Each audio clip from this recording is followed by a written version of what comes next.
Anong mensahe ang kailangang marinig ng mga Libra? Sa period na to, pwedeng nangyayari na itong magiging reading o mangyayari pa lang. Kung hindi man para sa inyo itong magiging reading, edi baka para sa someone na malapit sa inyo o kakilala nyo mismo. Baka may lumabas na gender mamaya, gawin nyo na lang energy, masculine at feminine energy. Pwede rin naman na wag nyo nang pansinin ang gender. Hindi ko masasabi kung anong magiging reading, kung positive ba o negative. Depende sa kung anong mapipick up kong energy. Walang masama kung papanorin ang sun, moon at rising sign kasi baka alin man sa mga yan ay mag-resonate na sa sitwasyon nyo. Queen of Wands.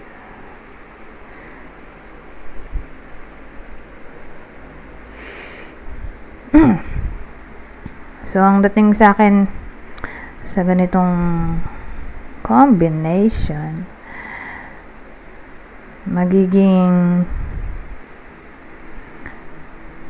masaya naman ang iba sa inyo, particular yung babae. Kasi may Queen of Wands tayo. Sa buhay pamilya. Okay, may family card kasi tayo dito. Satisfied naman siya at contented sa magiging period na to. Sa buhay pamilya niya.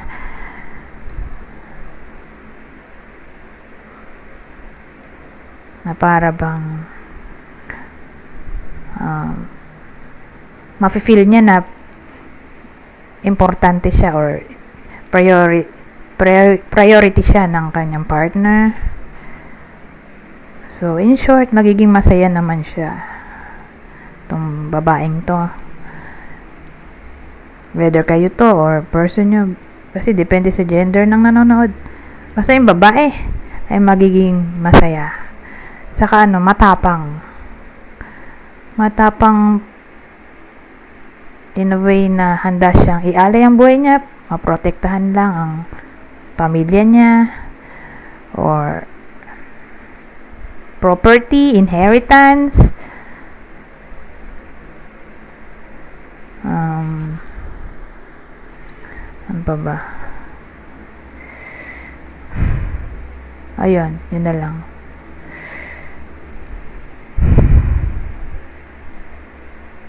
Ayun. Ibang case. Knight of Swords. Ayan, Queen of Cups. Babae ulit. So, yung babae dito, loving naman siya. At somewhat communicative. Kaya lang may downside dito. May times na magiging siya, padalos-dalos sa pagsasalita or masyadong frank or opinionated. So, beware.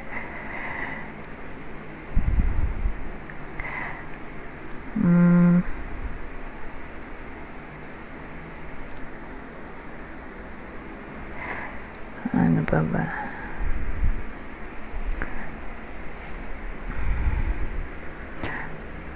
Lipat na tayo.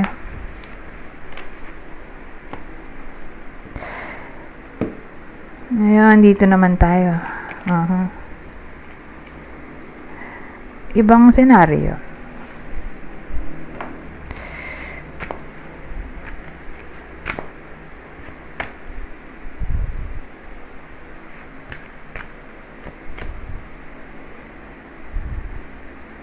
Dito maraming pwedeng case. Sabihin natin, for some reason,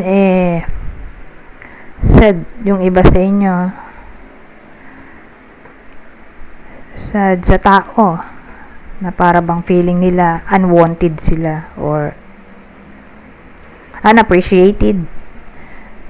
So, pag ganoon, magmo-move on yung someone na to na makaka-feel ng ganong klaseng emotion na para bang this time ang priority niya ay self-love, self-respect. Kaya matututo ang taong to na mag-let go at bigyan ng importance ang sarili kaysa magstay sa tao o lugar na nagpapasad sa kanya.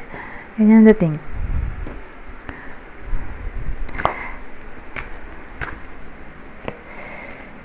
Oh, ano to?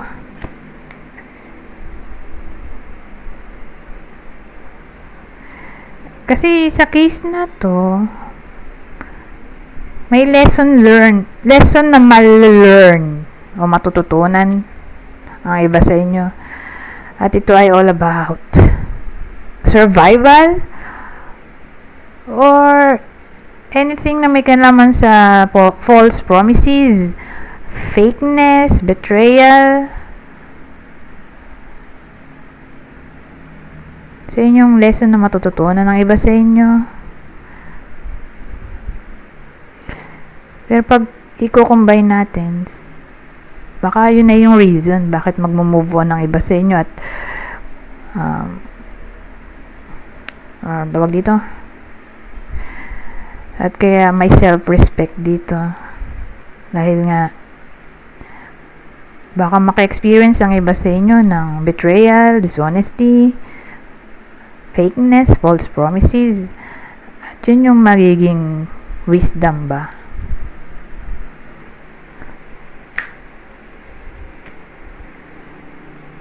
Sa period na to, ang wisdom ay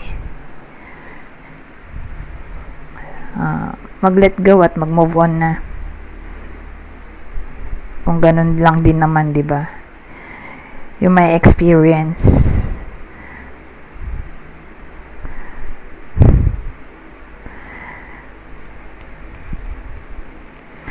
Anyways,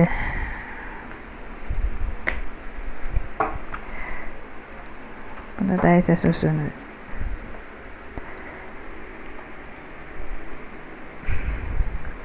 Pang masasabi nito.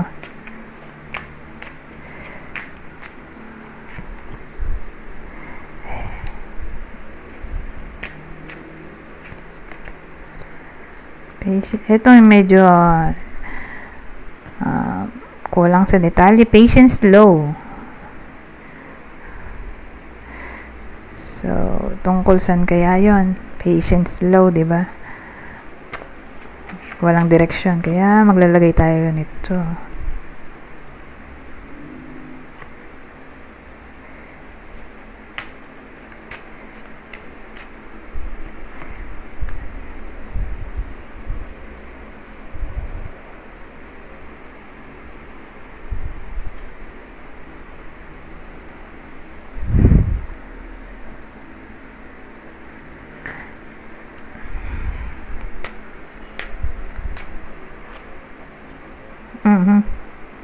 May ano tayo? Spirit, ba't gano'n? So, case to case basis, pwedeng kayo mismo to, ito yung person yun, na para bang binibigyan tayo ng senyales na mag-slow down, huwag magpa-dalos-dalos, be patient.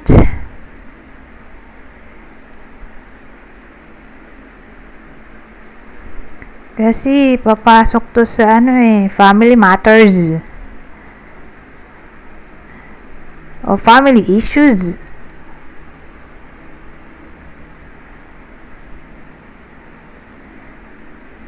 So, ibig sabihin, magkakaroon ng problema sa biological family o sariling family.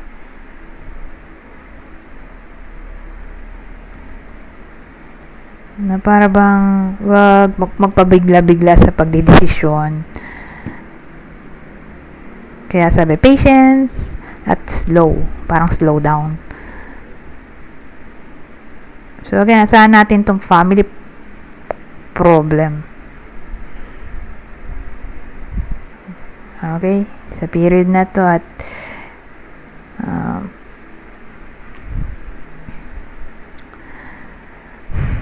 hindi advisable na magpabigla-bigla ng desisyon or else lalong mapapahamak o mapapatrouble. Since nandito yung patience, tingin ko maayos din naman ang lahat sa tamang panahon. Yun nga lang kailangan maghintay kasi ganun talaga. Kung may tiyaga, may nilaga. Anyways, hanggang dito na lang. Goodbye for now.